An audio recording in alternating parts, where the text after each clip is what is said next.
مزگەوتی گەورەی کۆیە دەکەوێتە ناوەڕاستی شارەوە مێژووی دروستبوونی بۆ 1260 کۆچی دەگەڕێتەوەتە بێژوەکەی زۆر کۆنە لەسەر دەستی حاجی مەلابەکری ئاغای محەممەد ئاغای حەوێزیەوە دروست کراوە.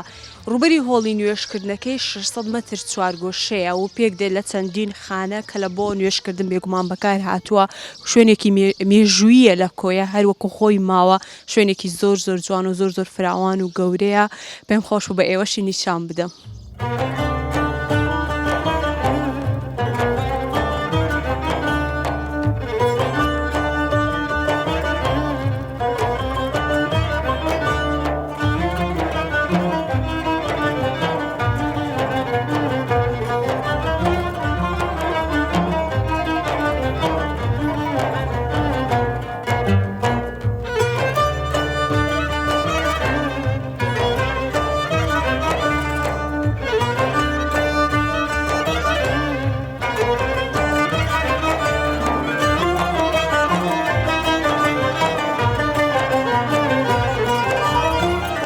هەر لە شاری کۆیە شوێنێکی زۆر جوانم بینی پێم خۆش بوو بێم لەی دانیشتم و چایەکی خۆش بخۆم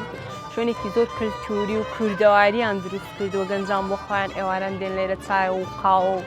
ئەوانە دەخۆن بە یەکەوە کۆ دەبنەوە شوێنێکی زۆر جوان بووە کەمیشە من چای ئەو شوێنانم زۆر پێخۆشە و پێم خۆش بوو چایەک تاقی بکەمەوە جەوێکی زۆر خۆش و زۆر دڵگیرە.